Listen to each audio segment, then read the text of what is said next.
heard the voice of the Lord, who will go and save my people from sin. The heaven was silent, so silent before the giant. It's not the ordinary guy with a small G that speaks, but the God that is so giant and reliant. The 6 creatures that surround his throne, and the 24 elders that bow before him, and the whole heavenly angels could not say a word to reply to God's call. But only his begotten Son, the firstborn of all creation, the image of the invisible God, the one that changed time and season but yet remains unchanged, the one that is the ancient of days but yet he's not old. I'm talking about your King, my King, our King, King of kings, maker of kings, and their kingdoms could reply to God's call, and he said, yeah, here I am, oh Lord, save me. But wait, what surprised me the most is not just him leaving his heavenly throne to come to earth and die for me. For he came through the lowest level of humanity with no property, no formality, though that doesn't change his identity as a king full of divinity.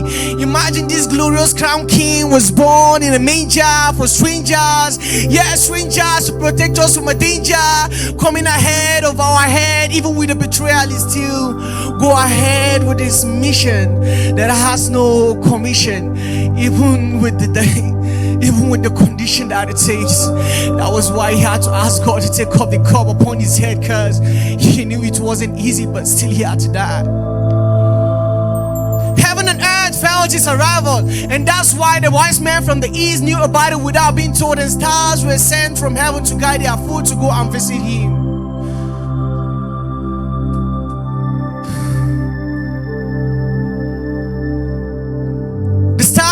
Were sent to guide their foot to go and visit him.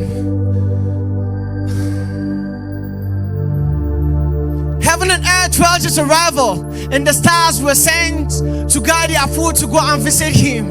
And I asked, who is this king? Why does this king have to go through all this because of me? The pierced blood over his body, the crown of thorns, going through embarrassment, the mockery he went through, experiencing the form of humanity in flesh, spending time on the tomb for 3 days just because of me. And this is something my dad, mom, child, friend, or girlfriend, boyfriend cannot do for me, but he did for me. And I was asking that, who is this king that has to go through all this thing because of me? I became so curious to ask, and I asked all around, was saying, who is this king that loved me so much that he can sacrifice all this because of me? For he came for my transgression so I could live in no condemnation. He came to take my bad side so only my good side will be seen. He came to take away my shame so I can be free from my guilt. He came to become the prisoner I was supposed to be so I can have freedom. He came to give me the life that was his and took the death that was mine.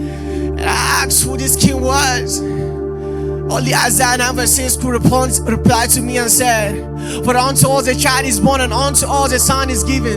For the kingdom, the government will rest upon his shoulder. For he shall be called Wonderful, Counselor, Everlasting Father, Prince of Peace. Hallelujah.